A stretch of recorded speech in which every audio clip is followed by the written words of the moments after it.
company was growing at a pace that was hard to keep up with, and we needed more bandwidth, more capital into the business, and not money, but we needed some skills that we currently didn't have. Beth Shissler and her Portland, Maine-based company Seabags were at a crossroads. Beth's business partner, Hannah Kubiak, wanted a change.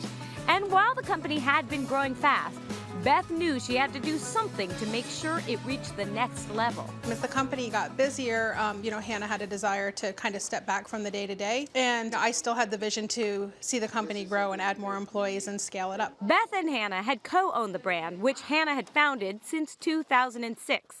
Seabags makes things like totes, duffels, and bucket bags from used sales. It became very clear in order to make any adjustments for either of us that we were going to have to raise some money. I couldn't afford to do it by myself and wasn't prepared to do that by myself. Before she could restructure anything, Beth needed new partners, ones that would ideally add both cash and some savvy to the business. We wanted the product to continue to be made in Maine, and we wanted the product to stay out of recycled sales and the product and our practices to be as green as we could be. She quickly discovered that she wasn't going to meet her match immediately. Not everyone saw Seabag's future the same way. Some of the people that talked to me originally thought, oh, it'd be so much easier if you just made these things in China. Yeah, wrong business. That's not really what we set Seabags up to be. And so, it'd be so much easier, if you just used a bunch of new material. And yeah, well, we call that LL Bean. So I had every one of those meetings, and I usually left them kind of sick to my stomach, and that was my barometer.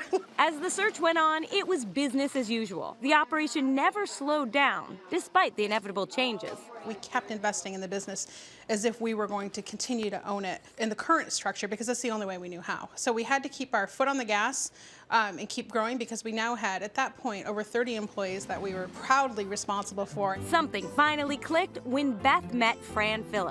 The addition of Fran's former colleague, Don Oakes, to the conversation set the ball in motion.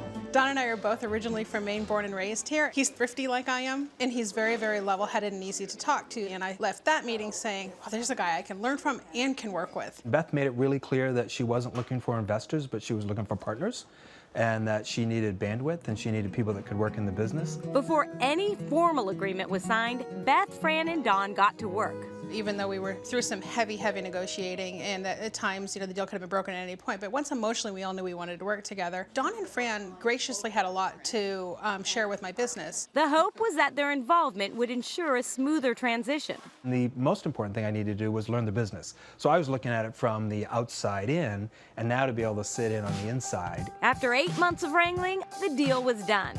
Both sides had to look beyond the negotiations because they knew their skills complemented each other. If not for Beth and my commitment to this, it would have fallen apart multiple times. Don and I quickly became adept at saying, you know what, I don't have to win every single point, because working together and growing this business together is ultimately winning. Don and Fran came on as Beth's new partners, with Don serving as CEO and Beth as the president. Despite the formalities, the leadership is collaborative. The two-sided desk they share is proof of that.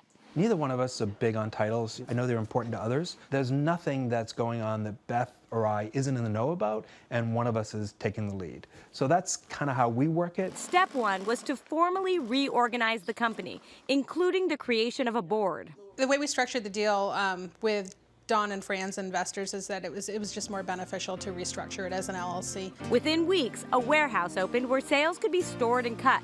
On the sales side, Beth knew where to focus. Our wholesale business has been extremely strong over the years, because that was my comfort zone. I wanted to grow our direct channel. That's why Don spearheaded a new look for Seabags.com. We redesigned the website, both the back end as well as the branding and the look and feel, reshot all the bags in a consistent way. It was more a matter of doing a better job at telling that story. The addition of new staff is helping drive future growth at its 3 retail locations and online. I have a marketing team, can you believe it? I didn't have one before. I actually have a sales team, which is amazing, where before I had a salesperson. Don has also consulted with employees to find out if there's a better way to do business. The changes we made were really focused on how do we improve the business, and really focused on the little steps that tried to make people's jobs easier. They know their jobs better than I certainly did, so we didn't try to come in, and I certainly didn't try to come in and tell people how to do their jobs. While Beth and Don were excited about the possibilities of the new Seabags, not everyone was. I think it's fair to say that not everybody reacts to change well. It also becomes apparent very quickly on people that aren't capable of making change. There's no shame for anybody in saying, this isn't a fit. After all the comings and goings, the staff is now at about 50. With that increase has come a push for more open communication. Our core team is in place, and we need to get everybody settled and on the same page. One of the curses of being an introvert is sometimes if you think it, you think you said it. So I have to remind myself that just because I know it or I thought it doesn't mean that everybody is on board or understands. As Seabags goes forward, Beth has no regrets looking back. She's grateful that she found not just partners, but the right partners to help restructure her business. For me, owning a smaller piece of a bigger company and relinquishing some control is a lot better than owning 100% of a smaller company. I got the best partners.